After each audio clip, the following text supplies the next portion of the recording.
continuons à recevoir sur notre plateau les différents acteurs qui ont fait les déplacements de Kinshasa pour se rendre ici à Glasgow.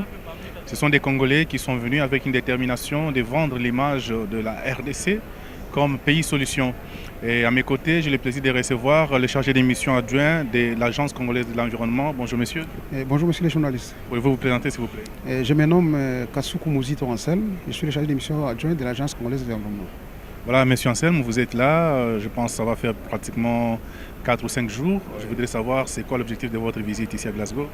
Comme vous venez de l'introduire, nous avons le même objectif, c'est-à-dire nous venons vendre l'image positive et une solution durable pour la moitié du Congo. C'est-à-dire nous sommes une agence congolaise qui s'occupe des études d'impact environnemental et social. Nous sommes un bras séculier du ministère de l'Environnement et du Développement durable comme un établissement public à caractère technique et scientifique. Notre rôle au sein du ministère est de s'occuper de tout ce qui est comme des effets néfastes dans tous les secteurs de la vie économique du pays. Donc nous intervenons dans tous les secteurs possibles de la vie économique du pays. Mais est-ce que depuis que vous êtes là, vous avez quand même pris des contacts importants qui peuvent vous aider justement à faire encore davantage votre travail au pays? Comme vous le constatez, chaque jour, nous organisons au niveau de notre stand des échanges avec différents partenaires qui passent nous visiter. Et nous en profitons aussi pour lancer le mot d'ordre à ces visiteurs. Leur dire qu'au Congo, nous sommes d'abord un pays solution. Et par rapport à ces titres-là, notre agence a un rôle capital à jouer dans tout ce qu'il y a comme investissement au Congo. C'est quoi ces rôles?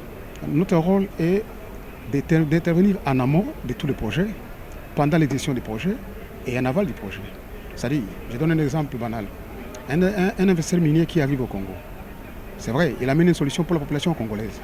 Il vient pour développer notre Congo en matière minière. Mais nous savons très bien qu'après chaque projet, il y a toujours des effets néfastes sur l'environnement.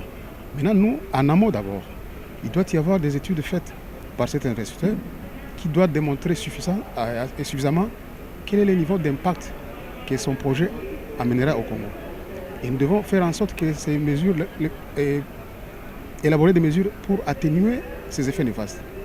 Et le ministère doit aussi nous élaborer un plan d'exécution de son projet. Nous devons aussi avoir un cœur net pendant l'exécution de ces travaux pour être sûr que tout ce qui a été préparé dans les études est respecté. Et à la fin, le même investisseur doit nous prouver noir sur blanc que son projet n'aura pas un effet néfaste sur la population. C'est vrai, la population est bénéficiaire, mais aussi la population doit être protégée. C'est pourquoi on dit les études qui doivent être faites en amont s'appellent les études d'impact environnemental et social. Le social, c'est cette population-là qui doit non seulement bénéficier de ce projet et être protégée par rapport à l'impact néfaste sur l'environnement. Pensez-vous que la COP26 présente des opportunités pour votre secteur d'activité? Tout à fait. La COP26, c'est une plateforme internationale. C'est là où on retrouve tout le monde. C'est là où on peut plaider la cause de la moitié du Congo. C'est là où on peut vendre positivement la moitié du Congo.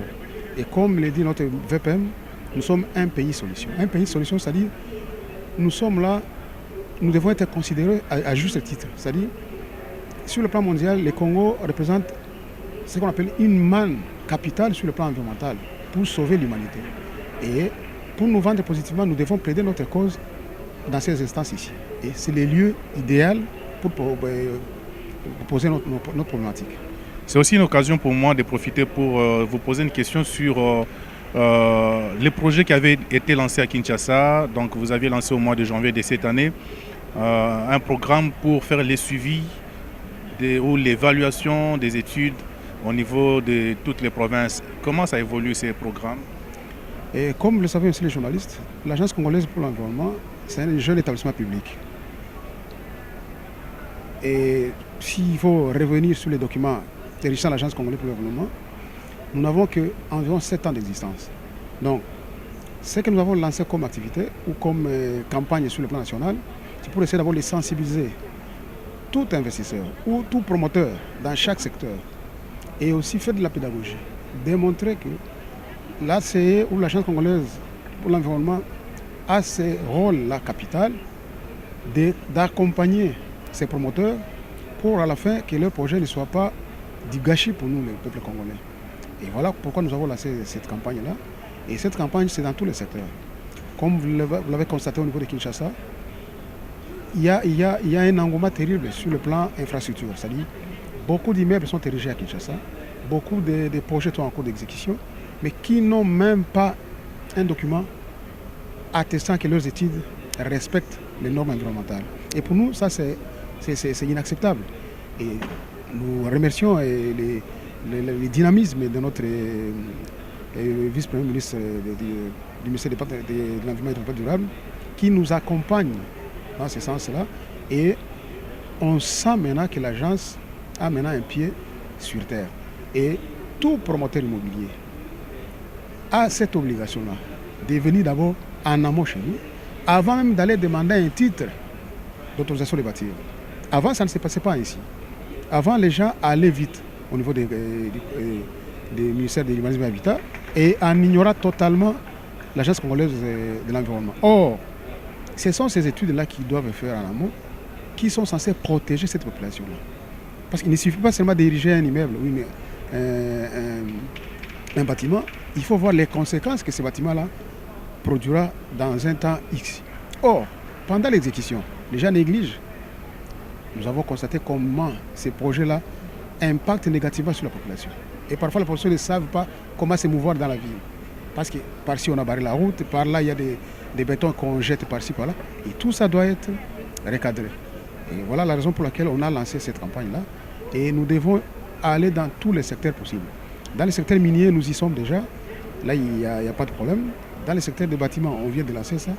Et petit à petit, on va essayer de boucler toute la République. Vous avez une expertise pour tout ça parce que si vous demandez aux gens de pouvoir commencer par les études d'impact, il faut nécessairement que vous ayez vous aussi une capacité de les accompagner. Est-ce que vous avez une expertise en cette matière? Et comment ça se passe, monsieur les journalistes? Nous avons des bureaux qui sont agréés, qui sont reconnus par notre ministère des tutelles, qui reçoivent un document attestant qu'ils sont en mesure de faire ces études-là. Et ces bureaux-là sont conçus des techniciens dans chaque domaine. Au sein de notre agence, nous avons beaucoup d'experts dans chaque domaine. Et lorsque nous recevons des études, nos experts en interne décortiquent ces projets ou ces études que nous recevons. Bien qu'ils sont déjà passés entre les mains des techniciens, mais nous avons cette obligation-là de valider ces études. Nous ne pouvons pas recevoir ces études et les laisser passer. Nous devons faire toujours des panels, on les analyse et puis on les valide pour donner les cutis au projet qui est en cours d'études. Alors, nous sommes à la COP26. Vous avez un message particulier à adresser à tous les Congolais qui vous suivront à travers cette interview? Moi, je pense que nous devons comprendre, nous, en tant que Congolais, les Congos, c'est, je ne cesserai jamais de le répéter, un pays solution. Et ce n'est pas un slogan, en fait. Si on analyse à fond, et si on essaie de regarder comment le monde entier a les yeux braqués sur le Congo, ce n'est pas pour rien. Parce que toutes les solutions possibles pour le développement du monde, pour la nouvelle technologie, pour la nouvelle industrie du monde, prend sa source au Congo.